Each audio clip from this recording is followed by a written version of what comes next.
ಸ್ವಾಮಿಯೇ ಶರಣಮಯ್ಯಪ್ಪ.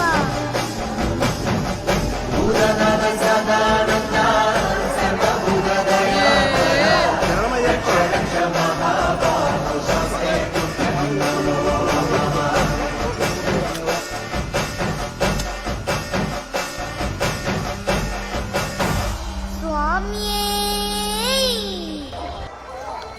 ಇವಾಗ ನೀವೇನು ನೋಡ್ತಾ ಇದ್ದೀರೋ ಅದು ಪಂಪಾ ನದಿ, ಪುಣ್ಯವಾದ ನದಿ ಇದು. ಶಬರಿಮಲೆಗೆ ಬಂದವರು ಪ್ರತಿಯೊಬ್ಬರು ಈ ನದಿಯಲ್ಲಿ ಸ್ನಾನ ಮಾಡಿ ಹೋಗಬೇಕು. ಸ್ವಾಮಿಯೇ ಶರಣಮಯ್ಯಪ್ಪ. ಇದು ನಂದು 4ನೇ ಸತಿ ಶಬರಿಮಲೆಗೆ ಹೋಗ್ತಾ ಇರೋದು ಇಡಿಮುಡಿ ಎತ್ಕೊಂಡು. ಎಲ್ಲ ಸ್ವಾಮಿಗಳು ಮಾಲೆ ಹಾಕೋ ಬಂದಮೇಲೆ ಫಸ್ಟ್ ಪ್ಲೇಸ್ ಶಬರಿಮಲೆ ಬೆಟ್ಟ ಹತ್ತೋಕ್ಕಿಂತ ಮುಂಚೆ ಬರಬೇಕಾಗಿರೋದು ಪಂಪಾಗೆ ಬಂದು ಸ್ನಾನ ಮಾಡಿಕೊಂಡು ನೋಡಿ ಈ ಥರ ಜನ ಎಲ್ಲ ಸ್ನಾನ ಮಾಡ್ತಾರೆ. ಸ್ನಾನ ಆದಮೇಲೆ ಇಡ್ಮುಡಿ ಬ್ಯಾಗಿಗೆಲ್ಲ ಪೂಜೆ ಮಾಡಬೇಕು. ಗುರುಸ್ವಾಮಿ ಆದವರು ಈ ಥರ ಪೂಜೆ ಮಾಡ್ತಾರೆ. ಪ್ರತಿಯೊಬ್ಬರು ಬ್ಯಾಗಿಗೂ ಇಡ್ಮುಡಿ ಬ್ಯಾಗ್, ನಾವು ಇಡ್ಮುಡಿ ಬ್ಯಾಗ್ ಅಂತೀವಿ. ಮತ್ತು ಸೈಡ್ ಬ್ಯಾಗ್ ಕೊಟ್ಟಿರ್ತಾರೆ, ಸೈಡಾಗಿ ಹಾಕ್ಕೊಳೋದಕ್ಕೆ. ಆ ಬ್ಯಾಗಿಗೆ ಎರಡಿಗೂ ಸೇರಿ ಗುರುಸ್ವಾಮಿ ಪೂಜೆ ಮಾಡ್ತಾಯಿದ್ದಾರೆ. ಪೂಜೆ ಮಾಡಿದ್ದಾದಮೇಲೆ ನಾವು ಇಡ್ಮುಡಿ ಎತ್ಕೊಂಡು ಹೋಗ್ಬೇಕಾಗುತ್ತೆ. ಅದಕ್ಕೆ ಡೈರೆಕ್ಟಾಗಿ ಹೋಗಿಲ್ಲ, ಸ್ನಾನ ಮಾಡಿ ಇಡ್ಮುಡಿ ಬ್ಯಾಗು ಈ ಥರ ಪೂಜೆ ಮಾಡೇ ಎತ್ತಬೇಕು. ಗುರುಸ್ವಾಮಿ ಪ್ರತಿ ಸತಿ ಪೂಜೆ ಮಾಡಬೇಕಾದ್ರೂ ಶರಣಕ್ಕೆ ಹೋಗುವಾಗ ಪ್ರತಿಯೊಬ್ಬರು ಸ್ವಾಮಿಗಳು ಮಾಲೆ ಧರಿಸಿರೋರು ಎಲ್ಲರೂ ಶರಣಕ್ಕೆ ಹೋಗಬೇಕು. ಪೂಜೆ ಆದಮೇಲೆ ಪ್ರತಿಯೊಬ್ಬರು ಆರತಿ ತೊಗೊಬೇಕು. ಸ್ವಾಮಿಗೂ ಮತ್ತು ನಮಗೂ ಆರತಿ ತೊಗೊಂಡಿದ್ದಾದಮೇಲೆ ಪ್ರತಿಯೊಬ್ಬರಿಗೂ ಈ ರೀತಿ ಇಡ್ಮುಡಿ ಎತ್ತಾರೆ. ಪ್ರತಿ ಸ್ವಾಮಿಗಳಿಗೂ ಗುರುಸ್ವಾಮಿನೇ ಇಡ್ಮುಡಿ ಎತ್ತಿ ತಲೆ ಮೇಲೆ ಇಡ್ತಾರೆ. ನಾವು ಅದನ್ನು ಎತ್ಕೊಂಡು ಯಾತ್ರೆಯನ್ನು ಮುಂದುವರಿಸ್ತೀವಿ. ಇವರೆಲ್ಲ ನನ್ನ ಸಹಪಾಠಿಗಳು, ನನ್ನ ಜೊತೆ ಮಾಲೆ ಹಾಕಿದ್ದಂಥ ಸ್ವಾಮಿಗಳು ಇವರೆಲ್ಲ. ಇದು ಪಂಪಾ ನದಿ ಹತ್ರ ಇದು ಇಡ್ಮುಡಿ ಎತ್ಕೊಂಡಾದ್ಮೇಲೆ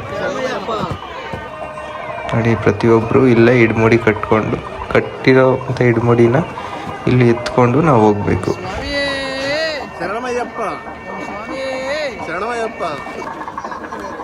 ಇಲ್ಲಿಂದ ಯಾತ್ರೆ ಶುರುವಾಗುತ್ತೆ. ಪಂಪಾ ನದಿ ಹತ್ರನೇ ಇದು. ಪಂಪಾ ನದಿ ಹತ್ರ ಸ್ನಾನ ಮಾಡಿ ಇಡ್ಮುಡಿ ಎತ್ಕೊಂಡವರು ಪ್ರತಿಯೊಬ್ಬರು ಇದೇ ಮಾರ್ಗವಾಗಿ ಹೋಗಬೇಕು.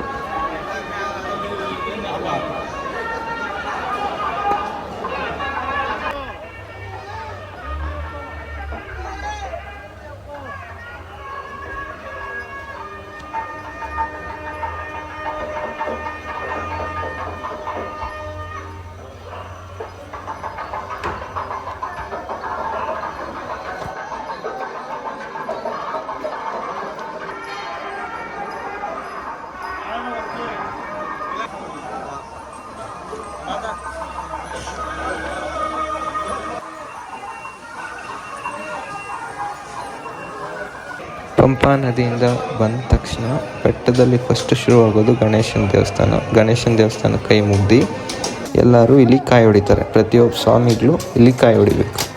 ಕಾಯಿ ಹೊಡೆದ ನಂತರ ಇಲ್ಲಿ ನಾವು ತೊಗೊಂಡಿರೋ ಪಾಸ್ನ ವೆರಿಫೈ ಮಾಡಿ ಸ್ಕ್ಯಾನ್ ಮಾಡಿ ಕಳಿಸ್ತಾರೆ. ಟಿಕೆಟ್ ತೊಗೊಂಡಿರೋರು ಆಧಾರ್ ಕಾರ್ಡಿಂದ ಬರ್ತಾರೆ.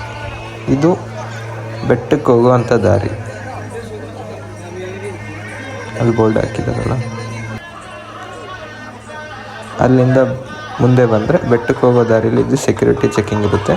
2 ಹತ್ರ ಸೆಕ್ಯೂರಿಟಿ ಚೆಕಿಂಗ್ ಇರುತ್ತೆ ಅಷ್ಟೇ. ಒಂದು ಟಿಕೆಟ್ ತೋರಿಸ್ಬೇಕಾಗಿರುತ್ತೆ. ಅಲ್ಲಿಂದ ಇದು ಬೆಟ್ಟ ಶುರುವಾಗಿದೆ. ಇಲ್ಲಿಂದ ಬೆಟ್ಟ ಪ್ರತಿಯೊಬ್ಬರು ಇಲ್ಲಿಂದನೇ ಬೆಟ್ಟ ಹತ್ತಬೇಕು. ಆಪೋಸಿಟ್ ಬರೋರೆಲ್ಲ ದರ್ಶನ ಮಾಡಿ ಬರ್ತಾ ಇರೋರು. ಈಗ ನಾವು 1 ಕಿಲೋಮೀಟ್ರ್ ಬೆಟ್ಟ ಹತ್ತಿದ್ದೀವಿ, ಇನ್ನು 3 ಕಿಲೋಮೀಟರ್ ಬಾಕಿ ಇದೆ.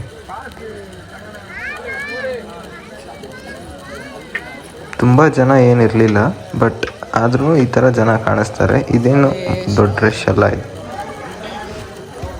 ಪ್ರತಿಯೊಬ್ಬರು ಶಬರಿಮಲೆಗೆ ಹೋದವ್ರಿಗೂ ಗೊತ್ತಿರುತ್ತೆ, ಎರಡು ಕಡೆಯಿಂದ ನಾವು ಶಬರಿಮಲೆಗೆ ಹೋಗ್ಬೋದು. ಒಂದು ದೊಡ್ಡ ಪಾದ, ಇನ್ನೊಂದು ಚಿಕ್ಕ ಪಾದ ಅಂತ. ನಾವು ಹೋಗ್ತಾ ಇರೋದು ಚಿಕ್ಕ ಪಾದ. ನೀವು ನೋಡ್ತಾ ಇದೆಯಲ್ಲ, ಇದೇ ಪ್ರೆಸೆಂಟ್ ಚಿಕ್ಕ ಪಾದ. ಇದು 4 ಕಿಲೋಮೀಟ್ರ್ ಇದೆ ಅಷ್ಟೇ. ಇದು ನಾವಿವಾಗ 2.5 ಕಿಲೋಮೀಟ್ರ್ ಮುಗಿಸಿದ್ದೀವಿ. ಮತ್ತು ಶಬರಿಮಲೆ ಬೆಟ್ಟ ಹತ್ತಬೇಕಾದ್ರೆ ಫ್ರೀಯಾಗಿ ಮೆಡಿಕೇಟೆಡ್ ಡ್ರಿಂಕಿಂಗ್ ವಾಟರ್ ಅಂತ ಪ್ರೊವೈಡ್ ಮಾಡ್ತಾರೆ. ಅದು ಪ್ರತಿ 1 ಕಿಲೋಮೀಟ್ರಿಗೂ ಇರುತ್ತೆ, 1-1.5 ಕಿಲೋಮೀಟ್ರಿಗೆ ಇರುತ್ತೆ. ಈ ಥರ ಕಾಣಿಸುತ್ತೆ ಅದು. ಈ ಥರ ಇದು ಒಂದು ಎನರ್ಜಿ ಡ್ರಿಂಕ್ ಥರ ಇರುತ್ತೆ, ನಾರ್ಮಲ್ ವಾಟರ್ ಥರ ಇರಲ್ಲ, ಎಲ್ಲರಿಗೂ ಫ್ರೀ ಇದು.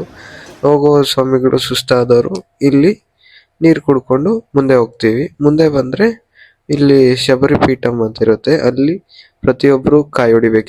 ಇಲ್ಲಿ ಒಂದು ಹತ್ರ ಕಾಯಿ ಹೊಡಿಬೇಕು. ಮತ್ತೆ ಕನ್ಯಾಸ್ವಾಮಿ ಆದವರು ಅವರು ಬಂದು ಇಲ್ಲಿ ಕೊಟ್ಟಿರುವಂತ ಕಡ್ಡಿನ ಚುಚ್ಚಿ ನಾವು ಶಬರಿಮಲೆಗೆ ಬಂದಿದ್ದೀವಿ ಅಂತ ತೋರಿಸುವಂತದ್ದು. ನೀವು ಇದೇನು ನೋಡ್ತಾ ಇದ್ದೀರೋ ಇಲ್ಲಿಂದ ಜಸ್ಟ್ ಒಂದು 500 ಮೀಟರ್ ಅಷ್ಟೇ ಇರೋದು ದೇವಸ್ಥಾನ ಪಡಿ ಹತ್ತೋದಕ್ಕೆ ಇಲ್ಲಿಂದ ಒಂದು ಜಸ್ಟ್ 500 ಮೀಟರ್ ಅಷ್ಟೇ. ಬೆಟ್ಟ ಹತ್ತಿ ನಾವು ಮುಂದೆ ಬಂದಮೇಲೆ ಇದು ಸಿಗುತ್ತೆ.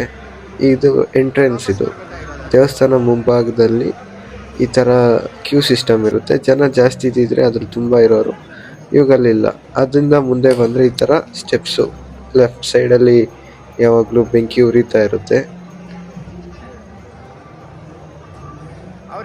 ಮುಂದೆ ಬಂದರೆ ನೋಡಿ, ಕಾಣಿಸ್ತಾ ಇದೆಯಲ್ಲ, ಅದು ಮೆಟ್ಲು, 18 ಮೆಟ್ಲು.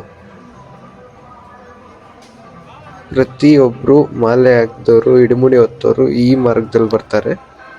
ಮಾಲೆ ಹಾಕ್ದಿರ ಸಿವಿಲ್ ಅಲ್ಲಿ ಬರೋರು ಇನ್ನೊಂದು ಮಾರ್ಗದಲ್ಲಿ ಬರ್ತಾರೆ. ಸಿವಿಲ್ ಹಾಕ್ದವ್ರಿಗೆ ಇನ್ನೊಂದು, ಮಾಲೆ ಹಾಕ್ದವ್ರಿಗೆ ಇದೆ ಮೇನ್ ದಾರಿ. ಸ್ವಾಮಿಯೇ ಶರಣಮಯ್ಯಪ್ಪ.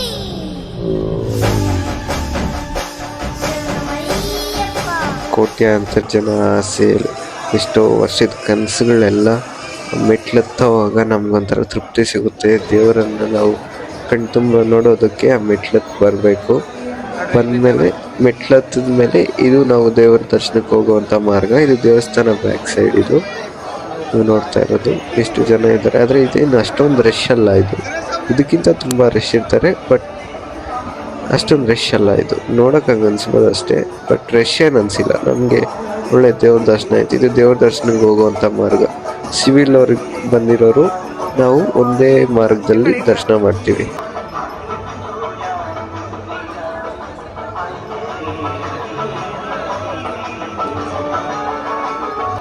ನೀವೇನು ನೋಡ್ತಾ ಇದ್ದೀರಾ, ಈ ಗೋಲ್ಡ್ ಪ್ಲೇಟೆಡ್ ಗರ್ಭದ ಗುಡಿ ಅಂತಾರಲ್ಲ, ಅದು ದೇವರಿರುವಂಥ ಸ್ಥಳ. ಅದಕ್ಕೆ ಗರ್ಭದ ಗುಡಿ ಅಂತಾರೆ. ಅದು ಫುಲ್ಲು ಗೋಲ್ಡ್ ಪ್ಲೇಟೆಡ್ ಇರುತ್ತೆ. ಅದು ಎಲ್ಲ ಗೊತ್ತಿರೋ ಹಾಗೆ ರೀಸೆಂಟಾಗಿ ನನಗೂ ಗೊತ್ತಾಗಿದ್ದು, ವಿಜಯ್ ಮಲ್ಯ ಡೊನೇಟ್ ಮಾಡಿರೋದಂತ. ಇದು ಇನ್ನು ಸ್ವಲ್ಪ ದೂರದಲ್ಲಿರೋವಾಗ ನಾನು ಶೂಟ್ ಮಾಡಿದ್ದು. ನೀನು ಸ್ವಾಮಿ ದರ್ಶನ ಮಾಡೋದಕ್ಕೆ ಇನ್ನೊಂದು 10 ಹೆಜ್ಜೆ ಅಷ್ಟೇ ಬಾಕಿ ಇರೋದು. ಎಷ್ಟು ಜನ ಎಷ್ಟೋ ಕನಸತ್ತಿ ಬಂದಿರ್ತಾರೆ, ಎಷ್ಟೋ ವರ್ಷದ ಕನಸು, ಎಷ್ಟೋ ಜನದ ಲೈಫ್ ಟೈಮ್ ಅಚೀವ್ಮೆಂಟ್ ಆಗಿರೋಂಥ ಸ್ಥಳ ಇದು.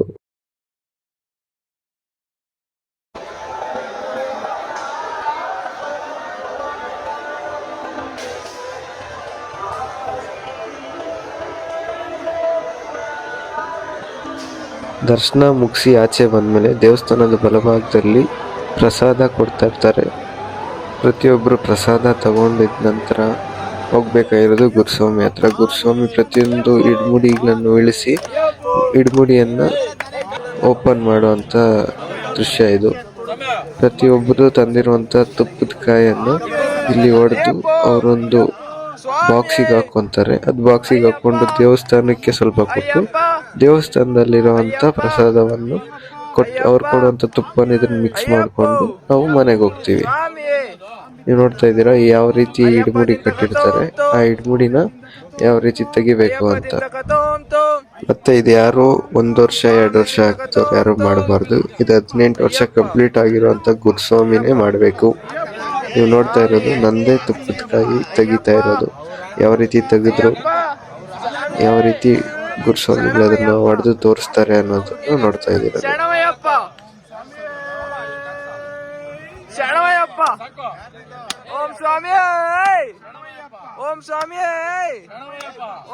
ಈಗ ನೋಡ್ತಾ ಇರೋದು ತುಪ್ಪದ ಕಾಯಿ ಹೊಡೆದು ಅದರೊಳಗೆ ತುಪ್ಪ ಯಾವ ರೀತಿ ಇದೆ ಅಂತ ನೋಡಬಹುದು. ಕೆಲವೊಬ್ರದ್ದು ಈ ತರ ಗಟ್ಟಿ ಬಂದಿರುತ್ತೆ, ಕೆಲವೊಬ್ರದ್ದು ಹಾಗೆ ಇರುತ್ತೆ. ಅದೆಲ್ಲ ಅದೊಂದು ಭಕ್ತಿ ಅಷ್ಟೇ. ಅದನ್ನೆಲ್ಲ ನಾವು ತಲೆಗೆ ಹಾಕೋಬಾರ್ದು. ನಂದು ಈ ತರ ಗಟ್ಟಿ ಬಂದಿತ್ತು, ಪರವಾಗಿಲ್ಲ. ಕೆಲವೊಬ್ಬರು ನನ್ನ ಜೊತೆಲಿ ಬಂದವ್ರದ್ದು ಸ್ವಲ್ಪ ಜನದ್ದು ನೀರಾಗೆ ಬಂದಿತ್ತು. ಅದನ್ನೆಲ್ಲ ನಾವು ತಲೆಗೆ ಹಾಕೋಬಾರ್ದು. ನಮ್ಮ ಭಕ್ತಿ ಅದೆಲ್ಲ ತುಪ್ಪದಲ್ಲಿ ನಾವು ದೇವ್ರಿಗೆ ಅರ್ಪಿಸ್ತೀವಿ, ತುಪ್ಪದ ರೂಪದಲ್ಲಿ. ಅದು ಗಟ್ಟಿ ಇರಲಿ ನೀರಿರಲಿ ಯಾರು ತಲೆ ಕೆಡ್ಸ್ಕೊಳಕ್ ಹೋಗ್ಬೇಡಿ. ಒಬ್ಬೊಬ್ರು ನೀರು ಬಂದಿದೆ ಅಂತ ತುಂಬಾ ನೊಂದ್ಕೊಂತಾರೆ. ಆ ಥರ ಏನಾಗಬಾರ್ದು. ಸಂಜೆ ಸೇಡ್ ಸಂಜೆ ನೋಡು 5 ಗಂಟೆ ಅಂತ ಬಿಡಿಸ್ತಾರೆ. A few moments later.